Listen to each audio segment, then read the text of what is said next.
Blood, Sand and Steel by OGGruntComm. Salt water ran over the front of the large green glacis plate, sprinkling the periscope, making it difficult for the young marine to see through. The plate beside him, which separated him from the heart of the machine he drove, was warm to the touch. The inside of his small driver's hole was compact and incredibly smelly. He lowered his left hand to press up on a lever, allowing him to inch a bit closer to the periscope. By now, his nerves and thoughts had completely taken over his mind. All his body had at its disposal was the many years of training. A large splash erupted near the vehicle, causing it to list a bit before correcting itself. "Driver, slight left. We are about to make landfall." "Here we fucking go," a voice yelled out from behind him and through his headset. That voice allowed the driver to regain the confidence needed to refocus on the task at hand. His hand drifted to the glacis release switch, awaiting the wheels to catch onto something. His helmet muffled the crashing waves, an occasional thunk-thunk as the vehicle waded left and right. Suddenly, the vehicle jerked, causing everyone within the LAV-25 to shift forward. The driver flipped the switch, causing a loud swishing sound, and lowered the lifted glacis port, allowing the field in front of him to slowly come into view. "Gunner, shift right!" Enemy warform in the open, AP on my command. The LAV-25 lurched forward as it struggled to find a foothold strong enough to carry its weight. As the plate lowered to its resting position, the driver witnessed what could only be described as absolute chaos.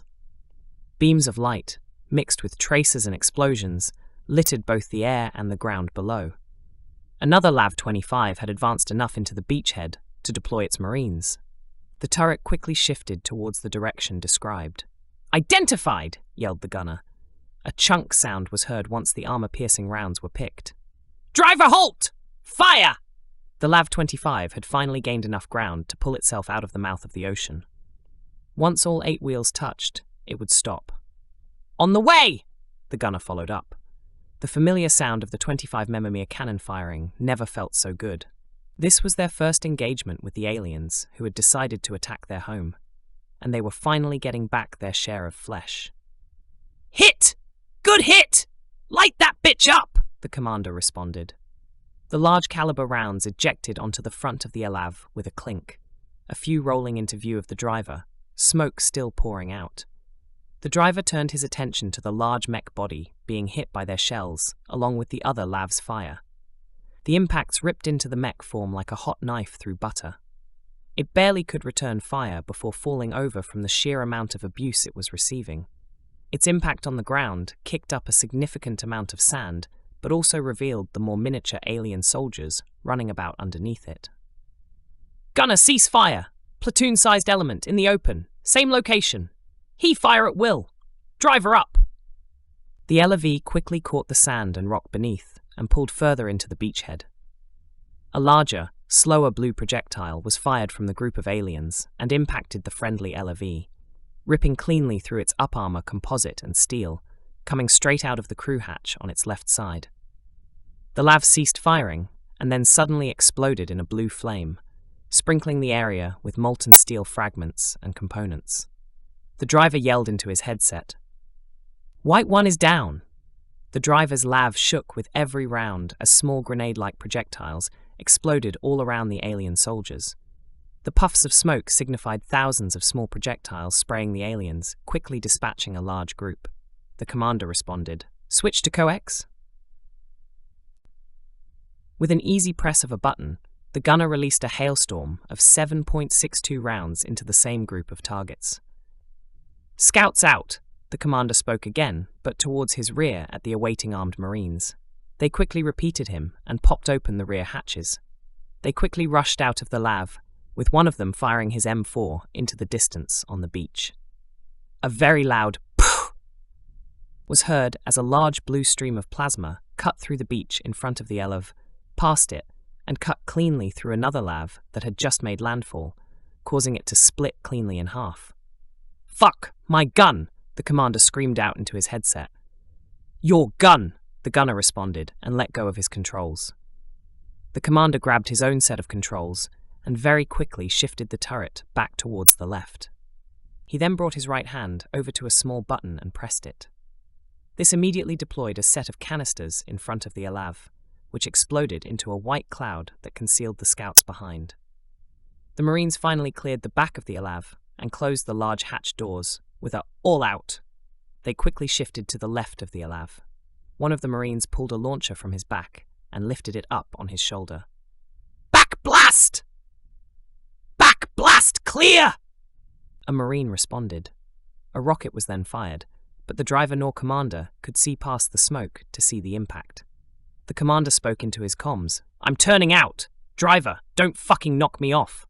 The commander pulled a lever and twisted it, freeing the hatch above him and exposing him immediately to the open air around him. "Gunner, adjust 10 degrees left. Switch to AP. On my command. 1 shot for confirmation." The turret shifted over and sat quietly. Plasma began to hit the LRV's frontal plating, slowly burning through its thick layers. The amount of fire increased the moment the commander exposed himself. "You're on! Fire!" The turret fired the HE round left in its chamber at the unknown target that the commander could only see. The round caused a vortex of smoke to cut a clear way through the dense smoke, revealing another large mech aiming directly at the Alav. The mech's left side had caught fire with a medium-sized crater, which must have been the Marine's rocket. The HE round zipped past the mech and hit a nearby tree. "Miss! 3-round burst. 2 degrees back, right!" The turret shifted back to the right and shook the vehicle 3 more times. All 3 rounds pierced the mech's frontal plating, but in response, it fired another shot from its massive cannon. The stream of plasma cut cleanly through the very front right edge of the LRV, removing a wheel entirely and cutting into the engine. The Alav lurched forward and to the right. What followed was complete silence.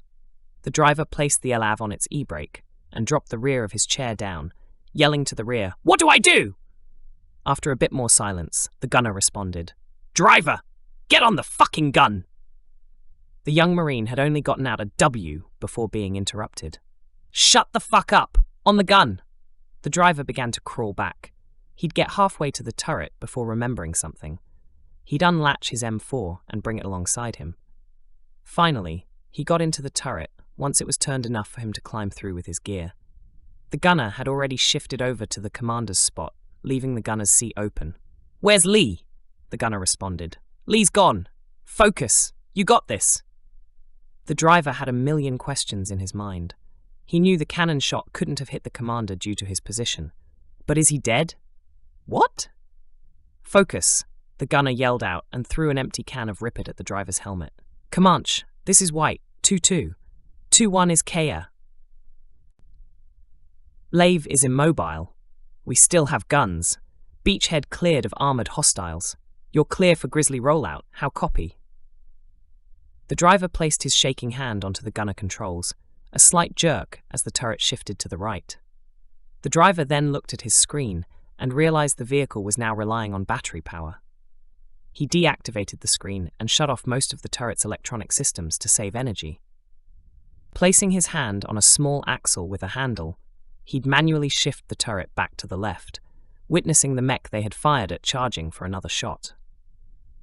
The driver quickly pressed the trigger, unleashing 2 bursts of 3 into the mech, causing it to explode.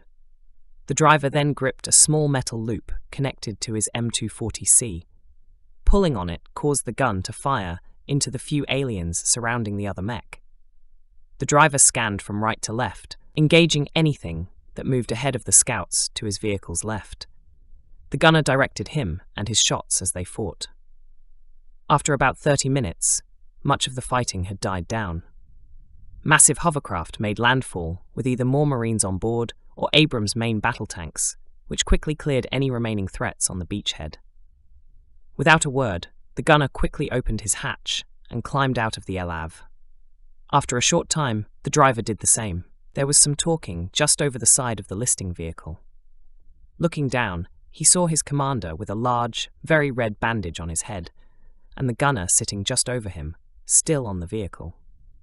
Once the commander noticed the driver, he yelled out, "Didn't I fucking tell you not to knock me off?" A rock bounced off the driver's helmet.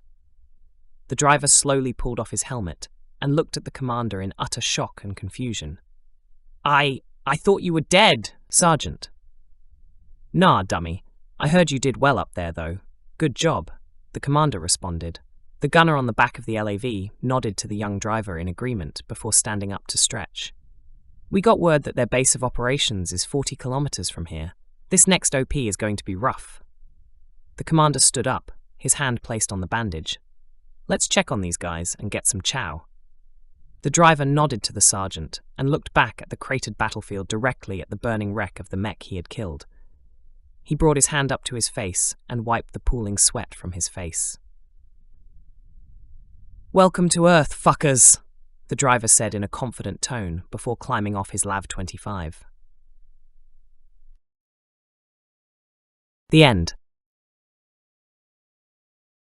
Like and subscribe for more content.